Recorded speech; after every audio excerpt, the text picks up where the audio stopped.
Hello there, friends. I am Scott Wakefield, lead pastor at First Christian Church of Greene County, Tennessee, and I am here today with Gwyn Southerland from the Isaiah 117 house. And we are going to have a coffee convo. Coffee Convos is an opportunity to hear about what God's doing in the lives of our friends, and so we're going to hear about the work of Isaiah 117 house and hear about how God is working through them and Gwyn to take care of kids. So we'll get into that in just a second. Sure. Tell us about who you are, where you're from, some basic bio stuff, Gwyn. I am Gwyn Southerland. I have lived here all my life, born Cool. here. Yeah. My parents lived here, born Cool. here, Really? so have a great longevity generation here. Yeah. My husband and I live on a farm out Cool. in the Cedar Creek community. We are very blessed to be a century farm, which means we have farmed that farm in our generation for 100 years. That's cool. We have two children. Our daughter is married to Chris Bailey, and they have three children. One has graduated high school, Preston. Autumn is a senior at South Greene. Cool. And Ella is their baby, and she is 13. She is at South Greene Middle. My son has four children, so I have 7 grandkids. Nice. Marley is 12, Riley is 10, Piper is 5, and Colton, we have another boy. Nice. He is 9 months. That's pretty good to rattle off all I those know. ages accurately. I have to think about my 3 and think, wait, is he? Oh, he's 18 now. Yes, okay. That's because I talk about them a lot. I'm very Nice. proud of my grandkids, I tell As you. I'm sure you should be. That's cool. Yes, they're all just very precious. They Super really, cool. really are. Yeah. So I go to church at Cedar Creek Presbyterian. Cool. Very involved in the ministry there. Yeah. We have we distribute meals on Monday nights. I am part of that. Cool. Like I said, my husband and I live on a farm, and we're very blessed that my grandchildren get to grow up on a farm, and that we get to live there and be able to raise animals and just love being on the farm. Yeah. No, that's a big deal. I think it's really cool for our younger generations to know where their food comes from and to be aware of how the world works in those ways. Yeah, it's good. Yes, and it is. And we raise a garden and get the kids out there, and Cool. they're not normally happy about it, but it's okay. It's okay.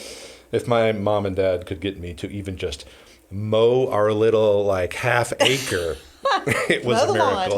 lawn. I know. So let's learn a little bit about Gwyn. Are you more of a breakfast or dinner type? Which is your favorite and why? Mostly dinner. Okay. I can eat breakfast and, but mostly dinner time because that's when my family is all around the table together. Yeah. Yeah, we, my son and his family are actually living with us right now because they are in the process of selling their home, which is a small farm, and then they're going to put a home on our property on the farm. So we're excited about that. So we're all together at mealtime, and I like dinner time. Having multiple generations on the Yeah. land. Yes, that's gonna be exciting. My son, A lot of folks are doing that they are. increasingly. Yeah. My son is a true farmer, Cool. and he would be on the farm today, nothing but farming if he could be. Yeah. But yes, that's exciting, and he loves the farm as much as we do. So we're excited about that. So dinner time probably. And are you a traditional curly or waffle fries person, and why? Probably waffle fries, but I'm not going to turn down any. I agree with you. I'll do any fry. However, I'm picky about my fries. Like if I'm getting Pals, I'll often say light on the seasoning 'cause it's a little bit too much, but I do like it. But I'd rather have waffle. However, I want my waffle fries crispy if I can. Yeah, and I want them hot. I don't want to be any cold fries, And sometimes my fries get cold before I get to eat them. So yeah, but I'll eat fries anytime. Yeah. And I'll even eat them if they're cold. I mean, I'm not You're not that crazy. picky. Yeah, I don't like cold fries. But I would rather have my waffle fries crispy. What is something you're good at or know a lot about that would surprise people? This will be the last thing before we start to talk about Isaiah 117 house. What's something about you people may not know or would be surprised about knowing about you, or something you know a lot about, if there's something like that? For me, it's English Premier League soccer. Nobody around here cares about that much, right? It's an obscure thing that people don't know much about. In fact, also the Spanish league, La Liga, I kind of know a lot about, but hardly anybody knows what the La Liga is. So that would be one of the things for me. Yeah, well, probably most people who know me know that I'm a breast cancer survivor. And I do know a lot about that because when you're going through treatments, surgeries, etc., it is very important that you learn all you can learn before all of this happens. And so from the Isaiah House realm, because this happened 25 years ago, most of the people in the Isaiah House do not know that I'm a breast cancer survivor unless I've told them. Right. So I do, of course, things change in the cancer field all the time with experimental and all that, even since I went through treatment. But there will still be a lot of people that will come to me and text me and call me and say, where can I get this? Or where can I get that? Or how did you handle this or that? And so... being an ongoing resource for a lot of people. Yes. And so I'm very blessed to be able to do that. I'm very blessed that I withstood cancer twice. Went through treatments twice. And so, that's probably something if somebody not personally didn't know me, they would, Right. My mom has now 25 years since, almost 25, maybe a little more than 25 now I think about it. Has similar experiences with people. You know, it's not like she leads with that. No, right. But yeah. Oftentimes, you become a resource for others, and when they find those things out, it elicits a lot of important and helpful conversations for people.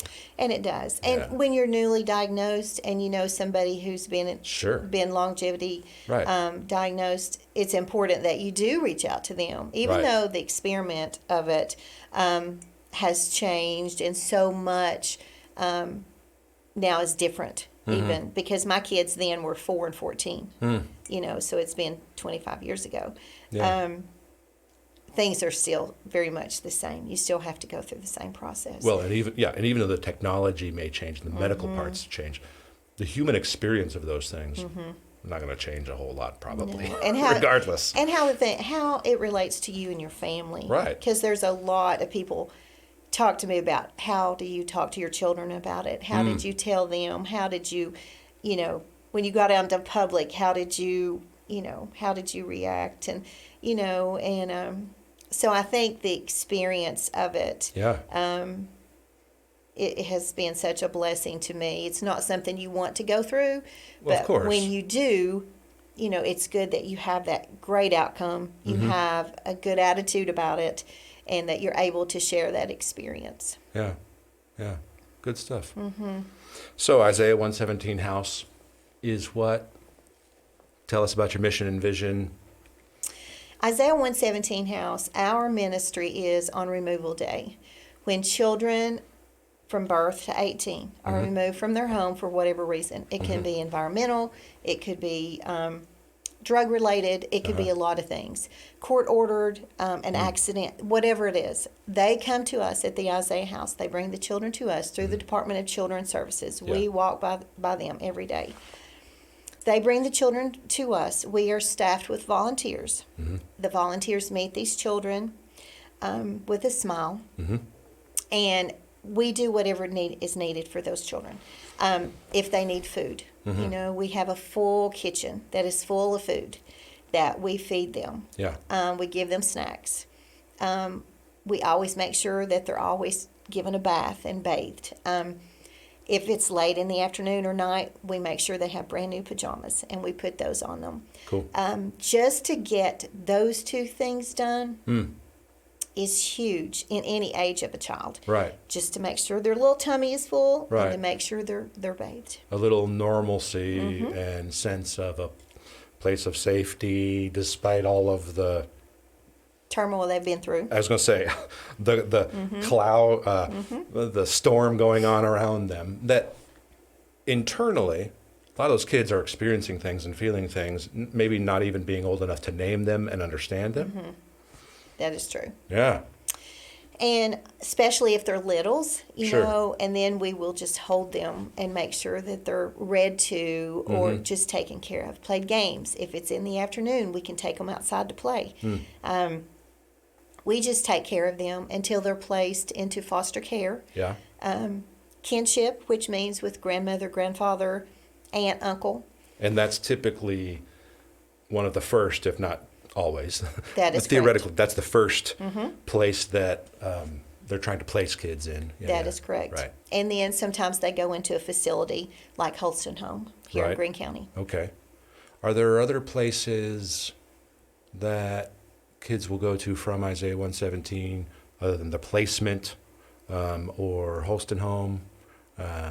Any other types of places that that kids are sometimes sent?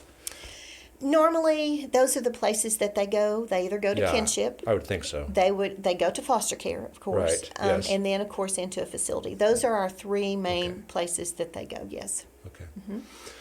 So, give people a sense of the scope of things. How many kids? How often?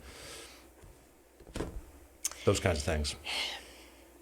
Our house in Greene County has been open 3.5 years. We opened in 2019, the day before Thanksgiving. So it was Thanksgiving weekend. On Monday, boom, we got our first children in our house.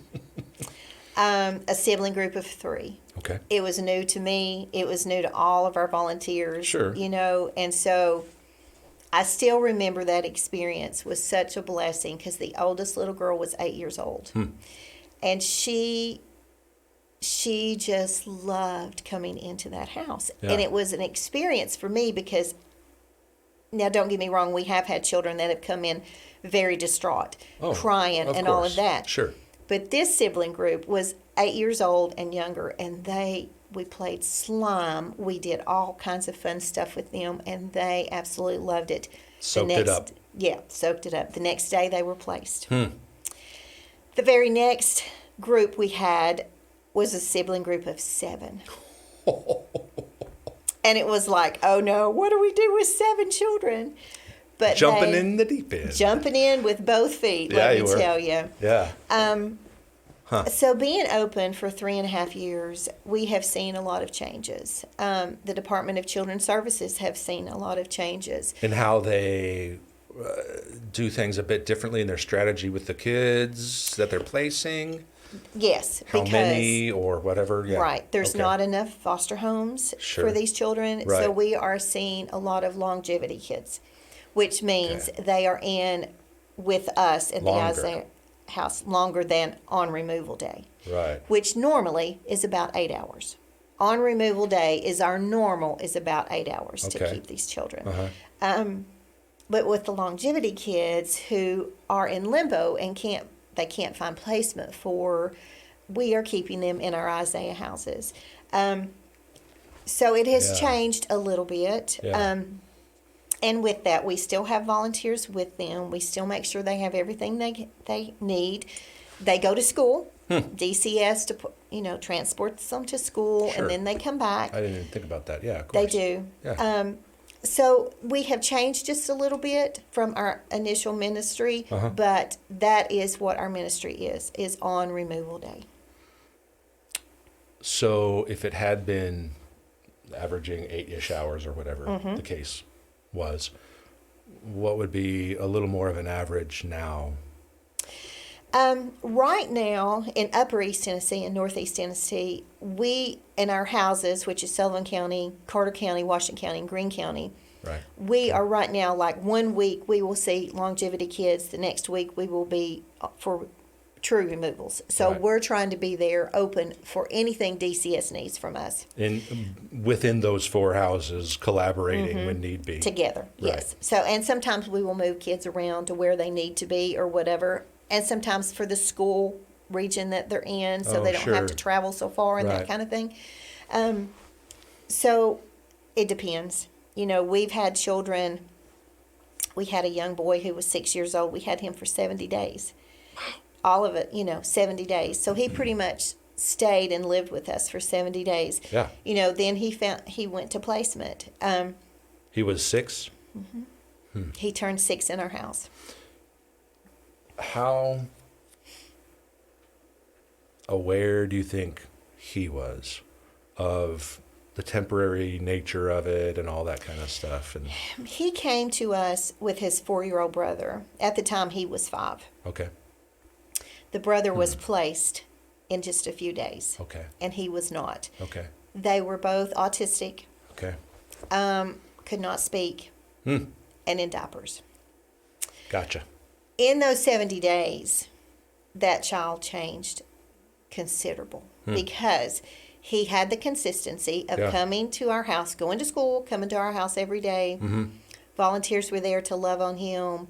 He started using words. He started using Yeah. gestures. Seeing the same people Seeing the same people. in a safe environment. Yeah, I'm not going to say we got him potty trained, but he was certainly on the road to that. yeah.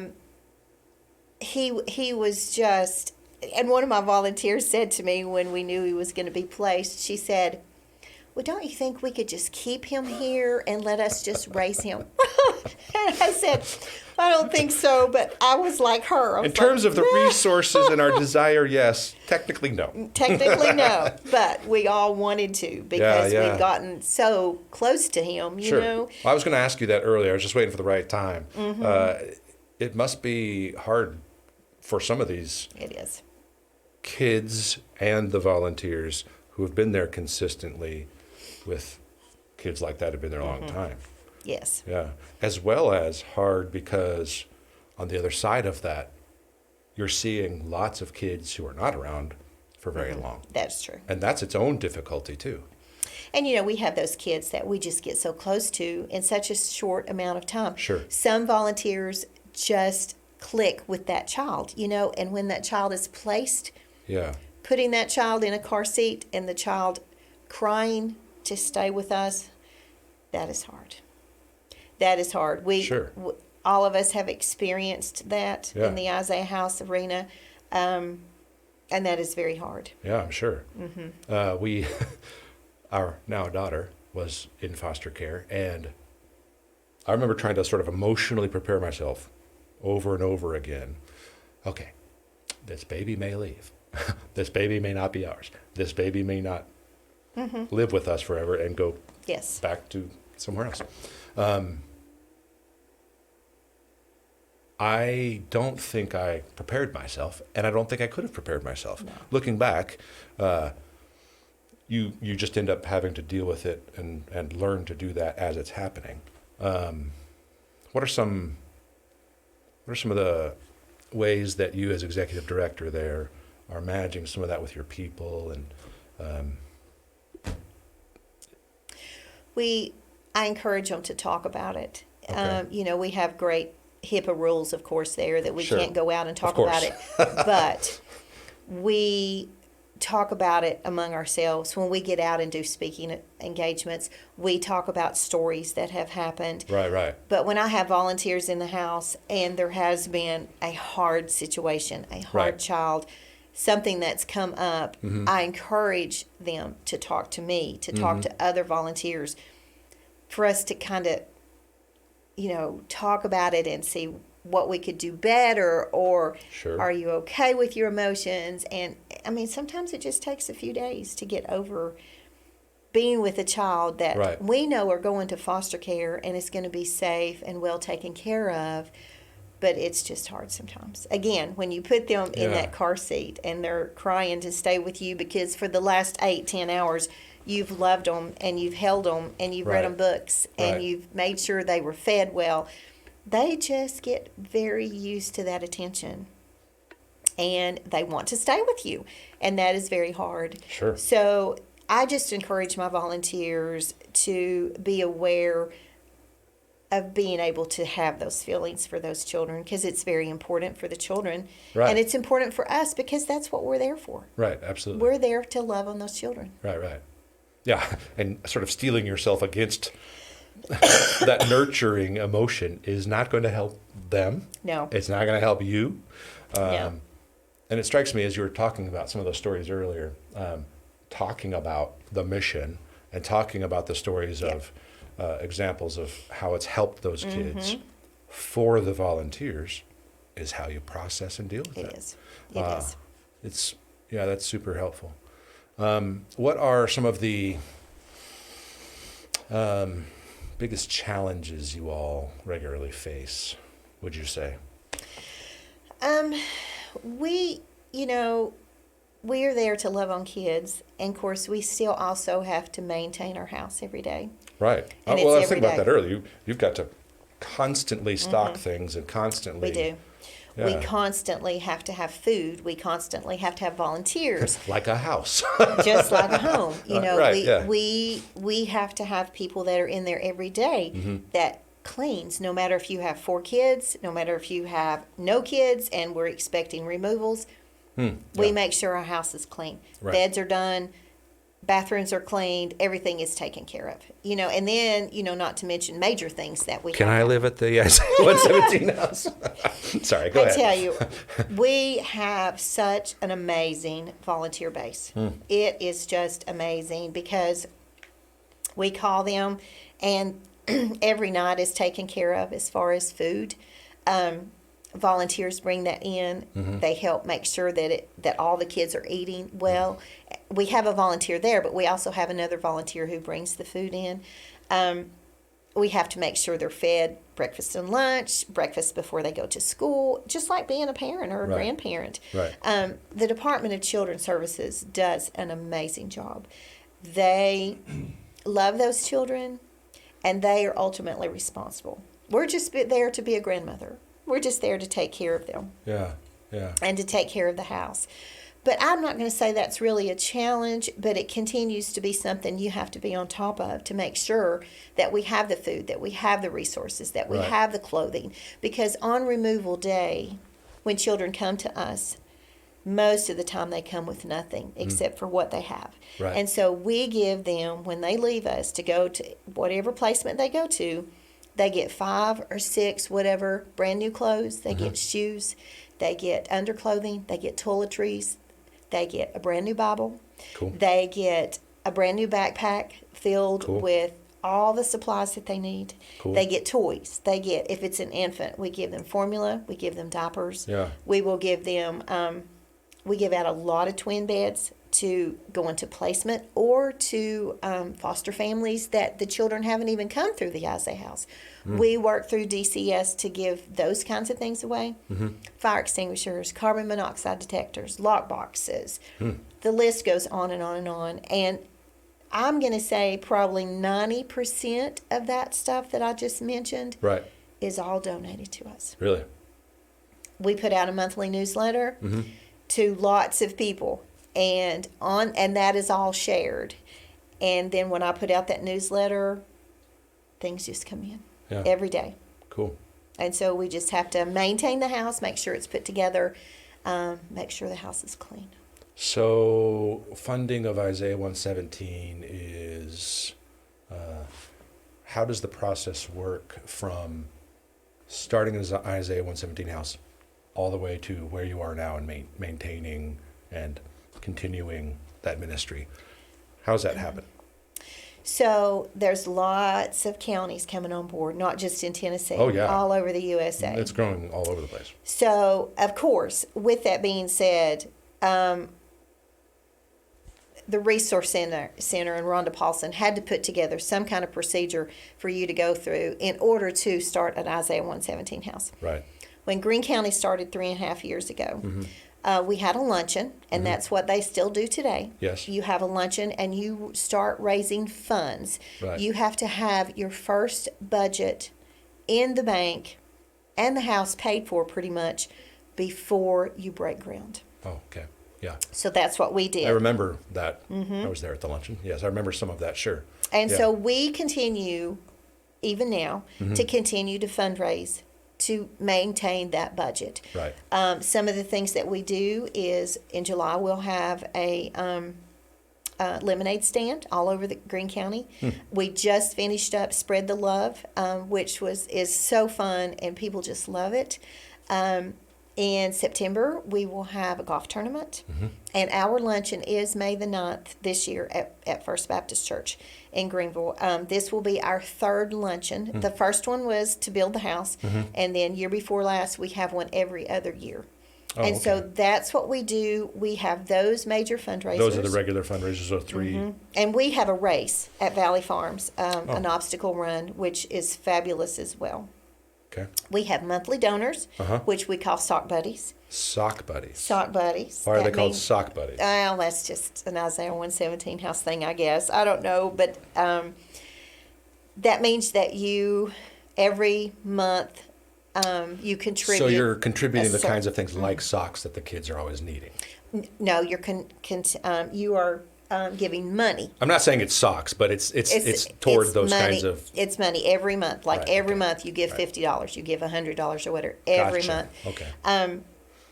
We have a volunteer that keeps up with all of those things for us. We know exactly what we need on a weekly, really daily basis, because things change so fast. Yeah, I'm sure. Let's say, for instance, we have a sibling group of 3 or 4 boys come into custody, and they're all about the same size. And so you're pretty much depleting your all of the things that you have for them with that one family. Right. And so, oh my goodness, you're needing clothes, and you're needing socks, and you're needing underwear, and you're all these things that you need all of a sudden. So things change very, very quickly. Yeah, that strikes me. You also need a lot of infrastructure from your vantage point at Isaiah 117 house, and with your volunteers to say, hey, y'all, we need this. Boom. And it's a specific set of something. Respond to those needs quickly. And you're constantly having to change those things. Yeah. How do you stay sane? Well, How do you stay sane? How do your volunteers stay sane? I personally love the ministry of Isaiah 117 house. Yeah. It is a family. We have such blessings on a daily basis. Children that come to us, DCS, people in the community are just so thankful. They're so aware of the need, I think, because just in 2022, just in Greene County, we saw almost 800 children.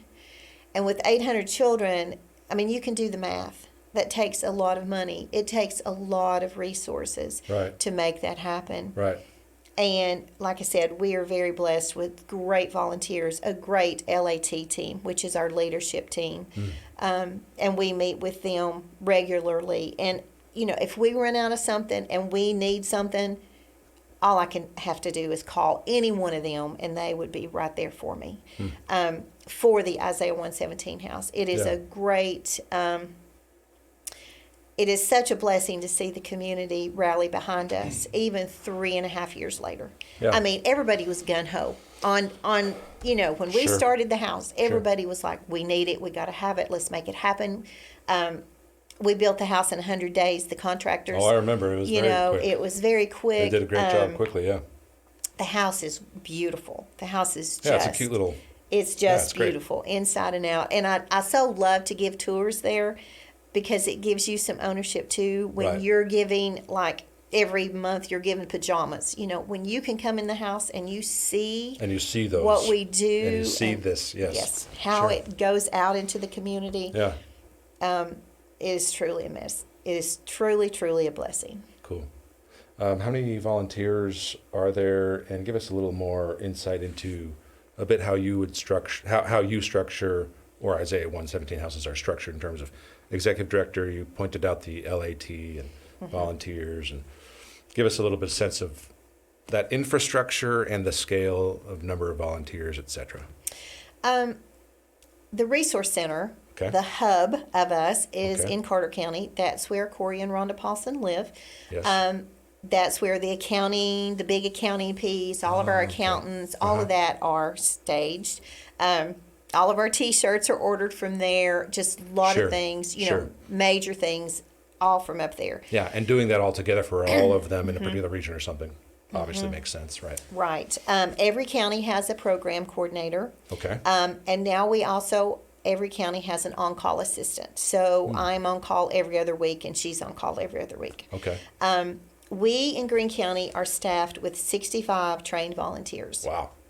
And that really sounds like a lot. But you could use more? Yeah, oh yeah. Yeah, we're always having training. If you had twice that many, would that still be? It's just a lot of people to keep up with. I understand that. Because that Yeah. is, they are trained volunteers through the state of Tennessee. So the state of Tennessee there's obviously a process they have to go through. mandates what we train. Sure. So it's paperwork, everybody's fingerprinted, I think background I've literally check. been through all that training before. Yes, all of that. So they do all that, and Yes. then they're approved by the state of Tennessee, and then they come into our house, and we get them oriented, and they're able to volunteer. Right.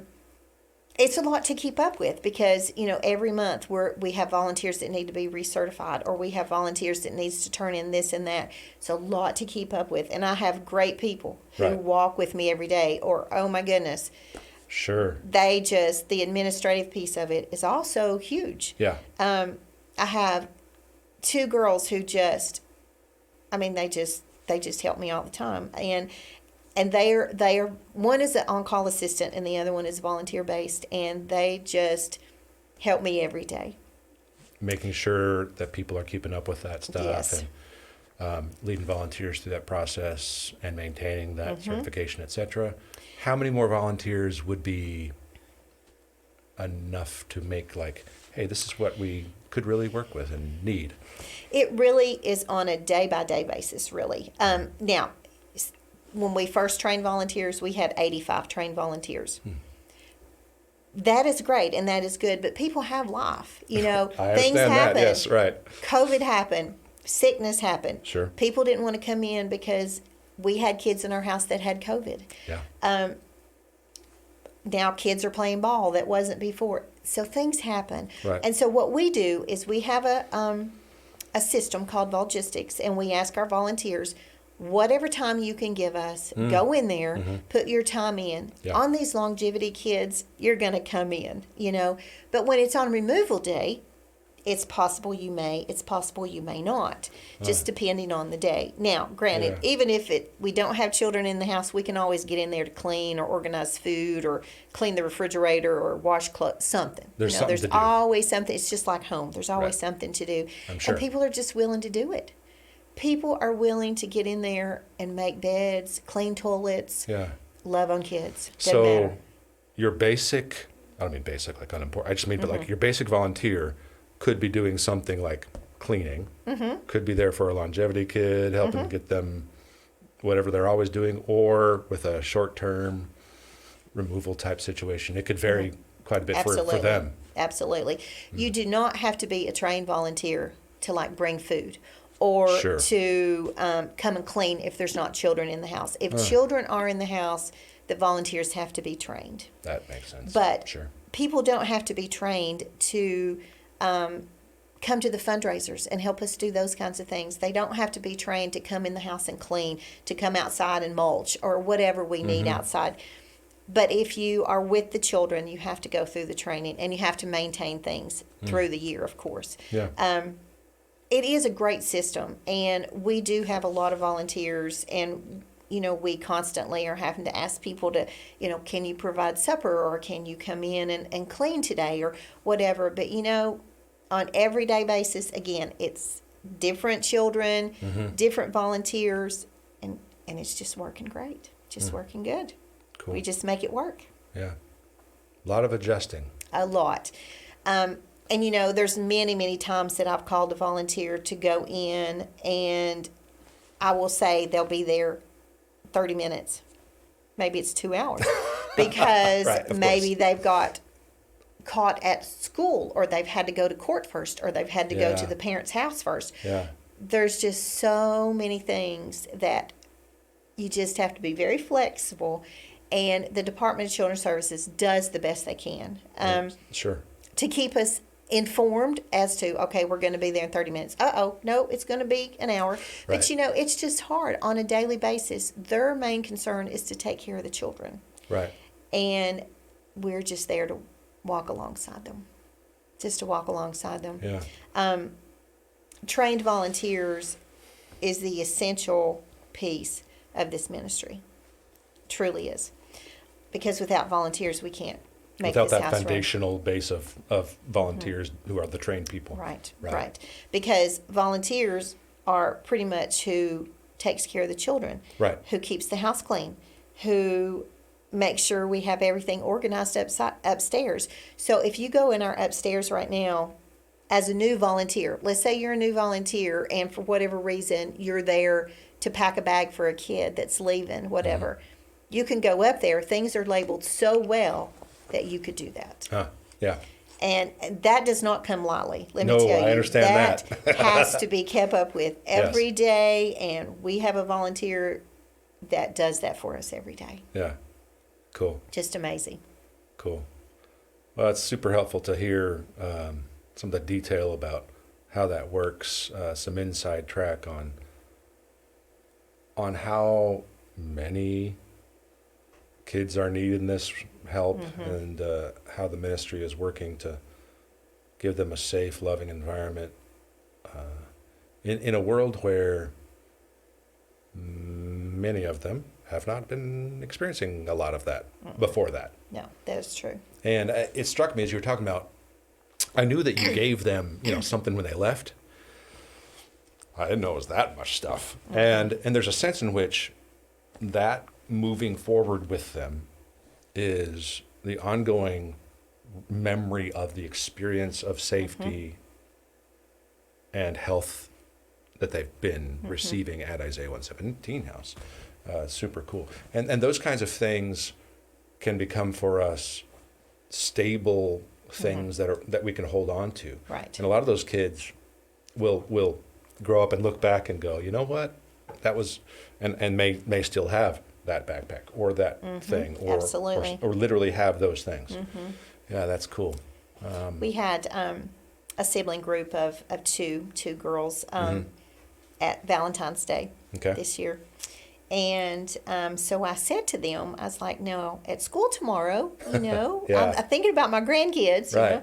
At school tomorrow, do you need to take a Valentine's box? Do you have your Valentine's ready for your friends? Right. When you come in, and this was on a removal day for these two, even if you had it, you don't have it now.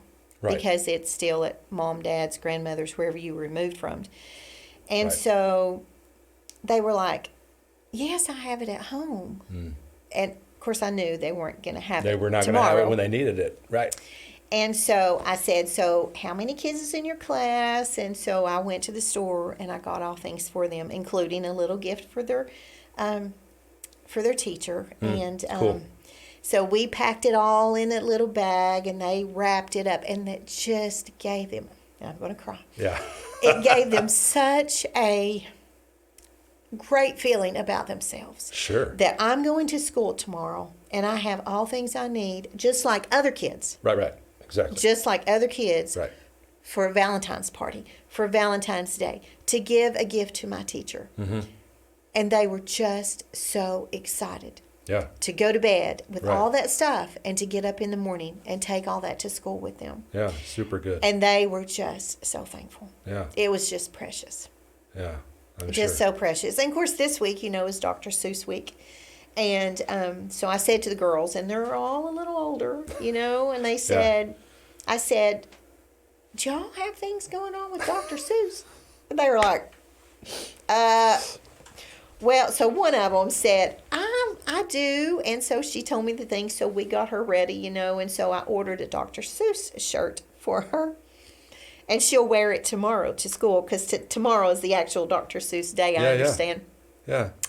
And that's just give her such pride to be like other children. Right. Because to them, they're not like other children because they're removed from the home and they're staying at the DCS office or they're staying at the Isaiah house and their things are in disarray and what they once had, they no longer do. They already have that sense of isolation baked into their experience.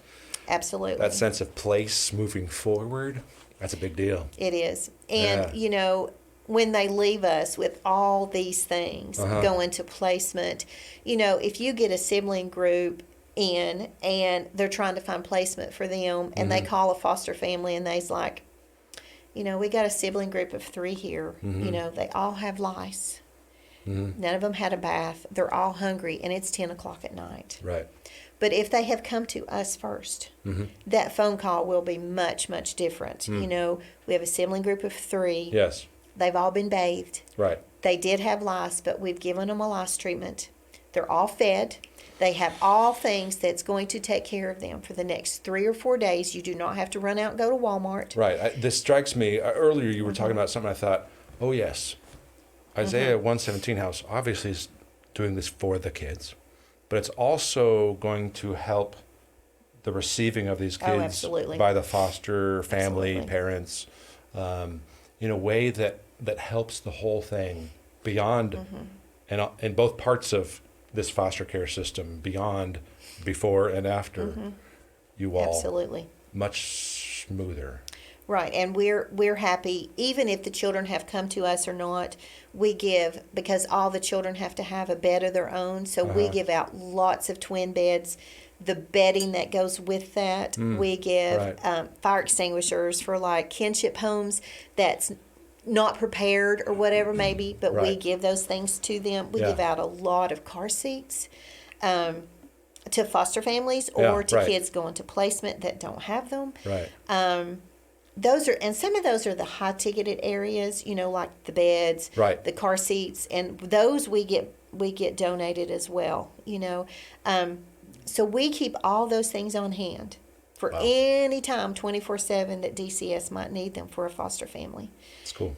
It really is. Yeah. It is such a blessing to be able to walk by them and help them every day. Yeah, that's great to hear all that because it's a much larger scope than I'm relatively well acquainted with what you all do, and yet not, I guess, as it turns out. Good stuff. Thank you so much for telling us all that. It's very helpful. What can we do as a church? What can people who are listening to us do? Pray for you, volunteer in some ways, contribute financially, donate certain things. Tell us a few things that are some of the most important things you all need. All of those you just said. All of those you just said. When I do. So any or all of those? Yes. Okay. Any and all time, we can always use clothing for the kids depending on the season. Sure. We can always use individual snacks because if these kids are going to school, we send snacks with them in the house, of course. We have snacks all the time, so we use individual snacks. Always can use toiletries. Boys love Axe products. Girls love Bath and Body Works. Girls love makeup. They love fingernails. All those things that you think, wow, why do they need those things? Normal stuff. Normal things that kids want. Of course, financially, we run just like a house. We make sure our home is top notch at every given day. Cool. Regardless of what it needs to be done, regardless if something needs to be replaced, painted, or whatever, we're going to make sure it's done all the way down to making sure that everything is clean. Cool. So that is very important. They would contact you at a certain number, go to a website, what? Yes, they can contact me. Yes, they can go to the Isaiah 117 House website. Okay. That brings up all the houses. Okay. It brings up a phone number that you can call me. Cool. They're welcome to use my personal number, of course. So Isaiah 117, and it'll come up, and they can go to that website. Yes, Greene County. And get to us. Absolutely. Cool.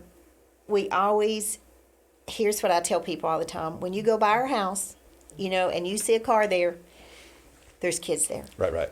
Yeah. Please pray for that. I have done that as I've driven by. I've regularly done that with certain things that I'm driving around town and things like that. Yeah. I think of that too. And I hear parents and grandparents say now the children are getting acclimated to knowing what the Isaiah House is. The extreme is getting to them as well. They'll say when they come by our house, grandparent, parent, whatever, oh, Mommy, look, there's cars here. I bet there's a kid in the house. Let's pray. Yeah, yeah. You know, and that's cool. huge. That's cool. That's huge. Yeah, good because stuff. it's important that other children realize that there are so many children that is not as fortunate as they are. And I'm speaking about my grandkids, and they now get it. Yeah, yeah. They get it. That's great. Thank you for your ministry. Thank you for your leadership. Thank you. Yeah, thanks for being here. We always end with 2 quick questions.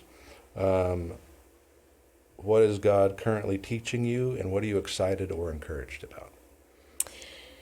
God continues to teach me patience. I'm a fixer, and I want things to be fixed. I want these kids all to be fixed. You have yesterday. spoken my language. Yes, I'm a fixer. I want my grandkids to be happy 24/7. Yeah, yeah. You know that I can't always happen. You know, but I'm a fixer. I want things to be just a blessing because this life is short. Yeah.